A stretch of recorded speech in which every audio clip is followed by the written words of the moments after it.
और सावन के महीने में एक शिवरात्रि ऐसी आती है जिस दिन भगवान शंकर का अगर अभिषेक किया जाए, अर्चना करी जाए, तो भगवान शिव अपने मन से संसार के लोगों की झोलियां भर देते हैं। वो शिवरात्रि भी सावन के फल क्या है, शिवरात्रि निकल जाएगी तब पछताओ। इसलिए मौका मिला है शिवरात्रि के दिन एक लोटा जल घर का एक एक व्यक्ति, भले मंदिर में लाइन लगाना पड़े पर मंदिर में जाकर शंकर को समर्पित जरूर करना है। उस जल की महत्वता को समझना है, जो स्कंद पुराण में, शिव पुराण में, लिंग पुराण में, नर्मदा पुराण में, गरुड़ पुराण में, सारी पुराणों में जिसका व्याख्यान वर्णन किया गया। साधारण एक महीने मासिक शिवरात्रि आती है, प्रत्येक महीने में शिवरात्रि आती है।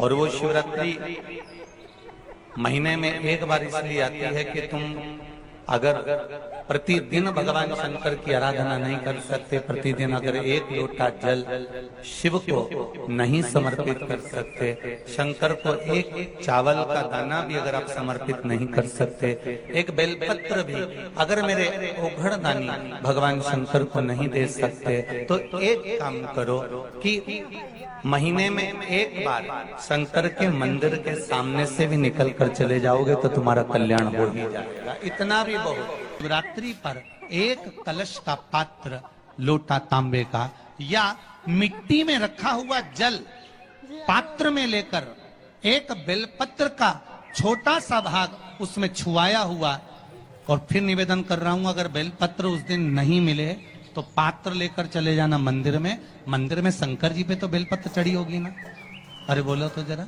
चढ़ी होगी ना। उसी बेलपत्र को धोकर फिर जल के पात्र में उसको छुआकर फिर शंकर भगवान को भाव से, दिल से जो चाहते हो, धन, वैभव, संपदा, सत्ता या रोग से मुक्ति, चाहे उदर से जुड़ी हो। हाँ, एक चीज का ध्यान करना, अगर संपदा के लिए, विवाह के लिए या विद्या के लिए या अन्य चीजों के लिए आप शिव जी को जल चढ़ा रहे हो तो उसके जल को उठाकर नहीं लाना है।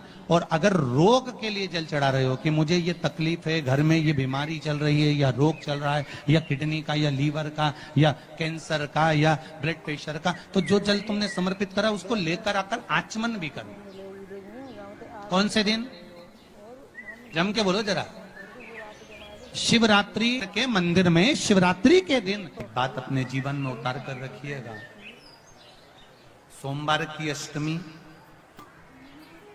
शिवरात्रि या सोमवार, प्रदोष बन सके तुम्हारे पास में शिवालय हो या बेलपत्री का वृक्ष हो, वहां दीप दान अवश्य करना चाहिए। अब एक बात का स्मरण आपको रहे थोड़ा सा, अगर किसी कामना के वश अगर हम दीप लगा रहे हैं या हमारे मन में कोई भाव उत्पन्न है और हम बाबा से कहना चाहते हैं कि बाबा मेरा ये कार्य है आप पूर्ण करिएगा, तो फिर शिव मंदिर में भी लंबी बाती का दीप आप प्रदोष या सोमवार की अष्टमी या सोमवार या आप शिवरात्रि को बाबा से निवेदन कर कर लगा सकते। हाँ, विशेष जब कोई एक बहुत बड़ी बात हो और आपके कार्य में कहीं अटकल हो रही हो, तो एक ही दीप में दो बातें, शिव और शक्ति, लंबी बाती बनाई, शिव और शक्ति के नाम से दो बाती एक साथ एक दीप में भी लगा सकते हैं। पर कब? जब विशेष कोई आपका कार्य हो और वो अटक रहा हो, विशेष कोई कार्य, और आप बाबा से प्रार्थना कर रहे हो, तो दो बाती का भी प्रयोग आप कर सकते हो। ऐसे शिव तत्व को जाने। मेरे घर में लक्ष्मी नहीं है, मैं बहुत डिप्रेशन में चल रही हूँ, बहुत टेंशन है, बहुत तकलीफ है, बहुत कष्ट है, बहुत कष्ट। प्रत्येक महीने शिवरात्रि आती है, एक पार्थिव शिवलिंग का निर्माण, पार्थिव शिवलिंग का निर्माण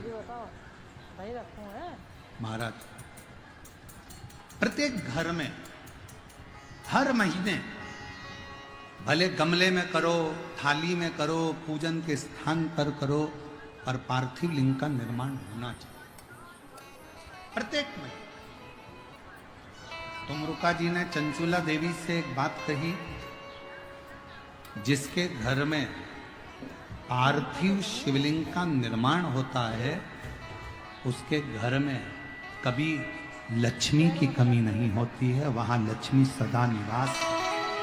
शिवरात्रि का प्रसंग कहता है, अपने मन की अभिलाषा रखकर तुम्हें जो चाहिए, एक काली मिर्ची और काली तिल्ली के 7 दाने।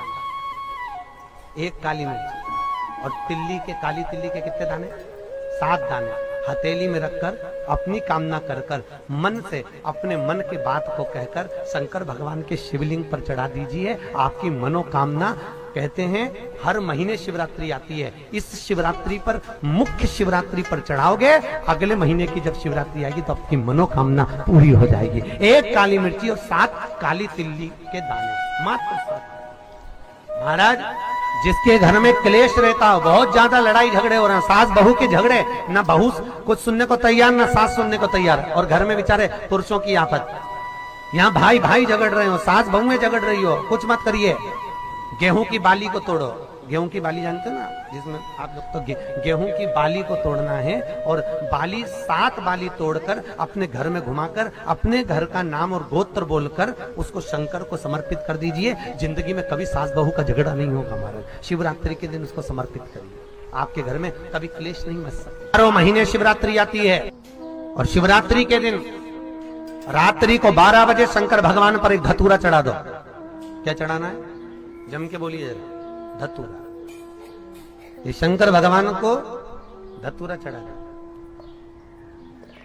12 बजे रात्रि को शिव जी पे धतूरा चढ़ाओ, आधे घंटे तक धतूरा चढ़े रहने दो, और आप श्री शिवाय नमस्तुभ्यम का जाप करो। जिस शंकर जी पे धतूरा चढ़ाए उस मंदिर के बाहर बैठकर कौन सा मंत्र जपना है? श्री शिवाय नमस्तुभ्यम। फिर से बोलो, श्री शिवाय नमस्तुभ्यम। धतूरा चढ़ाकर श्री शिवाय नमस्तुभ्यम का स्मरण करिए।